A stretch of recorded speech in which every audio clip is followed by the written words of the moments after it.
अभी तक हम लोगों ने रे ऑप्टिक्स में पढ़ा refraction of light, total internal reflection और डिस्पर्जन। ठीक है, तो देखिए डिस्पर्जन पॉसिबल तब होता है जब दो रिफ्रैक्टिंग सरफेसेस इंक्लाइन हो, means they are not parallel. तो हमारे पास एक इंटरेस्टिंग फेनोमेनन मिलता है जिसको हम कहते हैं डिस्पर्जन। अब इन सारे फेनोमेनन से रिलेटेड कुछ एप्लीकेशंस हैं जो हम डिस्कस करेंगे। तो इसमें सबसे इंपॉर्टेंट है हमारा रेनबो फॉर्मेशन। रेनबो आप लोगों ने देखा होगा कि जब रेन हो रही हो या जस्ट अभी स्टॉप हुई हो रेन और एक तरफ सन भी निकला होगा, तो जब सन आपके बैक साइड में होगा, back to the observer, observer के शोल्डर के पीछे होगा, और रेन ड्रॉपलेट जब सामने होगी तो आपको एक रेनबो फॉर्म होता हुआ स्काई में अपीयर होगा। अच्छा, ये रेनबो हमारे पास दो तरीके के होते हैं, एक होता है प्राइमरी और एक होता है सेकेंडरी। तो आइए ये कंडीशंस हम पढ़ते हैं और ये कैसे फॉर्म होते हैं, ये सारी चीजें हम इस वीडियो में डिस्कस करते हैं। तो हमारा आज का टॉपिक है रेनबो फॉर्मेशन।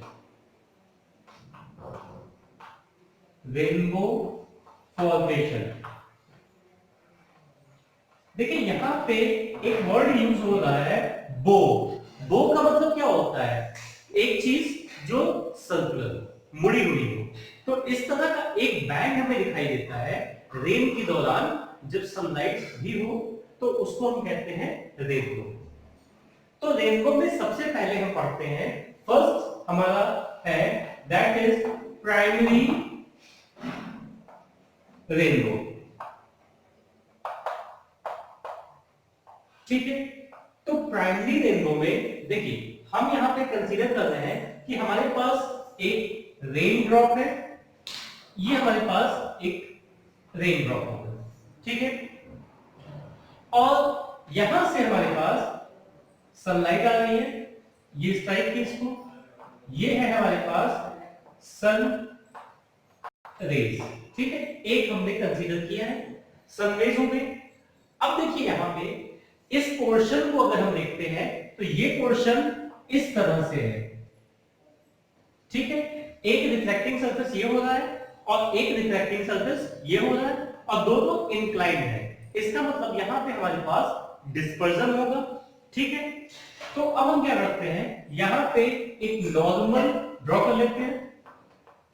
अच्छा, अब जब डिस्पर्जन होता है तो व्हाइट लाइट अपने कंपोनेंट कलर्स में डिस्पर्स होती है या स्प्लिट होती है, और सबसे कम स्प्लिटिंग जो होती है वो होती है हमारी रेड की, और सबसे ज्यादा स्प्लिटिंग जो होगी वो होगी वायलेट की। ये सब हम लास्ट लेक्चर्स में डिस्कस कर चुके हैं। तो देखिए ये नॉर्मल है। अब यहां से जो रेड होगी हमारे पास वो कम बेंड करेगी, ये हमारे पास रेड हो गई, और वायलेट कंपोनेंट जो होगा वो यहां से ज्यादा बेंड करेगा, ये हमारे पास वायलेट हो गया। ठीक है, ओके। तो इसके बाद अब देखिए क्या होता है, इस सरफेस पे जब ये स्ट्राइक करेंगी तो यहां पे इनका जो एंगल होगा वो इस मीडियम के क्रिटिकल एंगल से ज्यादा हो जाएगा। ठीक है, तो क्रिटिकल एंगल से ज्यादा होगा तो यहां पे ये रे बाहर ना जाते हुए इसका टोटल इंटरनल रिफ्लेक्शन होगा। तो ये रे हमारे पास ये आ गई रेड, इसका टोटल इंटरनल रिफ्लेक्शन हुआ, और वायलेट हमारे पास ये आ गई। ठीक है, ये वायलेट है और ये रेड है। ठीक है, अब इसके बाद क्या होगा, इस सरफेस पे इसका जो एंगल ऑफ इंसिडेंस होगा वो क्रिटिकल एंगल से कम हो जाएगा, और जब क्रिटिकल एंगल से कम हो जाएगा तो यहाँ पे रिफ्रैक्शन होगा। तो यहाँ पे हम एक नॉर्मल ड्रॉ करते हैं। तो अगर ये नॉर्मल टू द सरफेस हमने ड्रॉ किया तो हमने ये देखा कि रेड कलर का डेविएशन कम होगा। ठीक है, और ये जो व्हाइट लाइट आ रही है इसका डेविएशन क्या हो जाएगा, ज्यादा हो जाएगा। ये वायलेट हो गई और ये रेड होगी। तो इस तरह से हमारी लाइट रेज जो सन से आ रही थी रेन ड्रॉपलेट के अंदर एक बार डिस्पर्जन हुआ रिफ्लेक्शन के थ्रू और टोटल इंटरनल रिफ्लेक्शन हुआ एक बार, देन अगेन रिफ्लेक्शन हुआ और ये लाइट रे हमारी बाहर आ गई। अब यहाँ पे अगर एक ऑब्जर्वर है, यहाँ पे मान लीजिए कोई ऑब्जर्वर है, इस रे को यहाँ मिला देते हैं और ये यहाँ आ गई, ठीक है। तो उसको ये जो रेड लाइट यहाँ पे जो एंगल बनाती है दिस एंगल इज 42 डिग्री और वायलेट जो एंगल बना रही है दैट इज 40 डिग्री। ये यहाँ पे फिक्स होता है, ऐसी सेटिंग होती है कि ये ऑटोमेटिक ये सारी चीजें यहाँ पे ये कंडीशंस अचीव हो जाती है, ठीक है।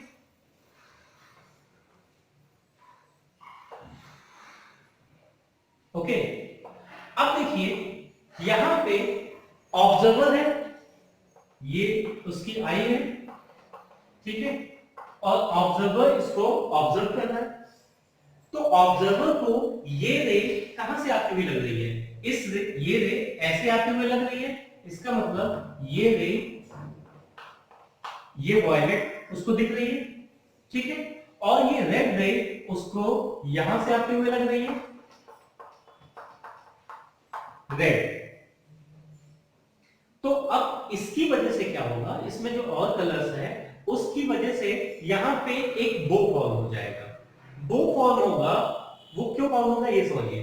जैसे हमारे पास एंगल का कॉन्सेप्ट हम पढ़ते हैं, तो ये हमारे पास एक एंगल है, सपोज कीजिए ये हमारे पास 60 डिग्री का एंगल है, ठीक है। तो यहां पे देखिए एंगल को हम इस तरह से आर्क से या बो से रिप्रेजेंट करते हैं। इसका मतलब इस पॉइंट पे, इस पॉइंट पे, इस पॉइंट पे या इस आर्क के हर एक पॉइंट पे एंगल हमारा क्या होगा 60 होगा। तो उस कंडीशन को फुलफिल करने के लिए कि रेड यहां पे 42 का एंगल बनाएगा और वायलेट 40 का एंगल बनाएगा, ये जो शेप होता है हमारे पास, ये शेप यहां पे बो की तरह फॉर्म हो जाता है। ये रेड हो गया और नीचे वाला जो होगा आपके पास ये वायलेट आ जाएगा, बाकी कलर्स इसके बीच में आ जाएंगे। इसलिए हमें ये आर्क के रूप में दिखाई देता है, स्ट्रेट लाइन के रूप में नहीं दिखाई देता है। ये सारे एंगल्स यहां पे फिक्स हैं।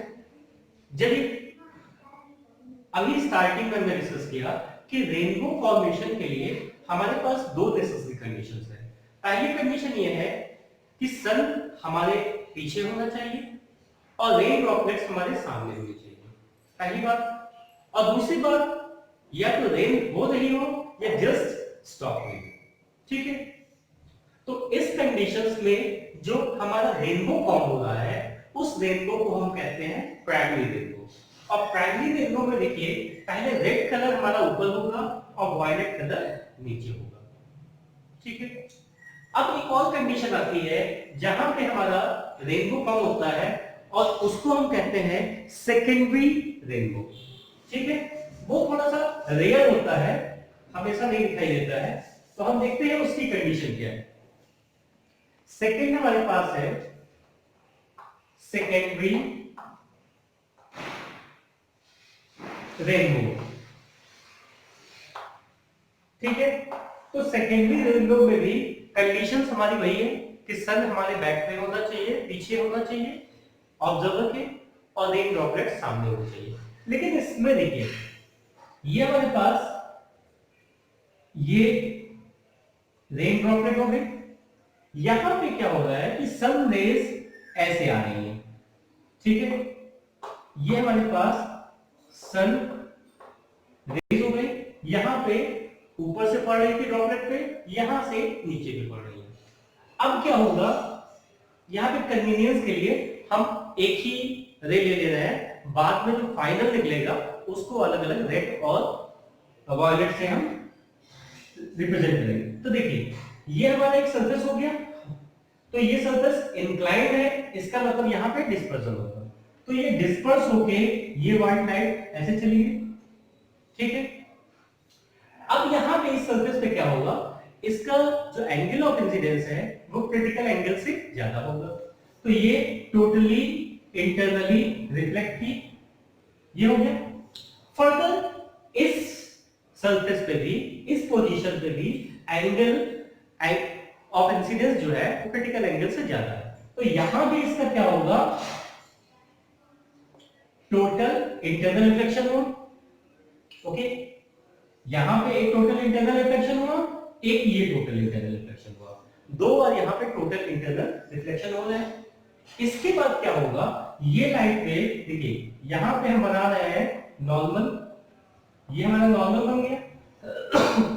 अब यहां पे जो एंगल ऑफ इंसिडेंस होगा that is less than critical angle, तो इसका मतलब क्या होगा, रिफ्लेक्शन होगा, और क्योंकि ये इंक्लाइंड है तो डिस्पर्जन भी हमारा होगा। अच्छा, अब हमें ये पता है कि डिस्पर्जन की वजह से हमारे पास रेड लाइट कम बेंड करती है और वायलेट लाइट ज्यादा बेंड कर जाती है।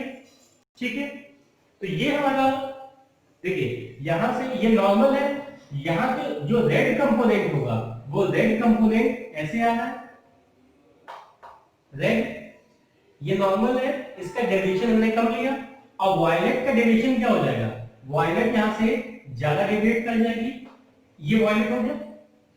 अब इसको जब हम यहां पे मिलाएंगे, ठीक है, तो हमने ये देखा जो एंगल हमारे पास यहाँ पे 42 और 40 था, तो यहाँ पे हमें एंगल वायलेट के लिए जो एंगल मिल रहा है दैट इज 53 डिग्री, और रेड के लिए जो एंगल मिल रहा है दैट इज 50 डिग्री। ठीक है, यहाँ पे देखिए, यहाँ पे रेड के लिए एंगल ज्यादा था, वहां पे वायलेट के लिए एंगल ज्यादा हो गया, यहाँ पे वायलेट के लिए एंगल कम था, वहां पे वायलेट रेड के लिए एंगल कम हो गया। अब यहां पे जो ऑब्जर्वर है, जो इसको ऑब्जर्व करेगा, उसको ये रे कहां से दिखाई देगी, ये वायलेट है, इसको हमने ये बनाया, ये हमारे पास वायलेट हो गया और ये रेड हो गया। देखिए सीक्वेंस हमारा अपोजिट हो गया, इसमें रेड ऊपर था, वायलेट नीचे था, इसमें वायलेट ऊपर हो गया और रेड नीचे हो गया। फिर हमें जो शेड दिखाई देगा वो तो दो शेड दिखाई देगा, ये वायलेट हो गया और यहां पे ये रेड हो गया। ठीक है, तो इस तरह का जो रेनबो होगा उसे हम कहेंगे सेकेंडरी रेनबो।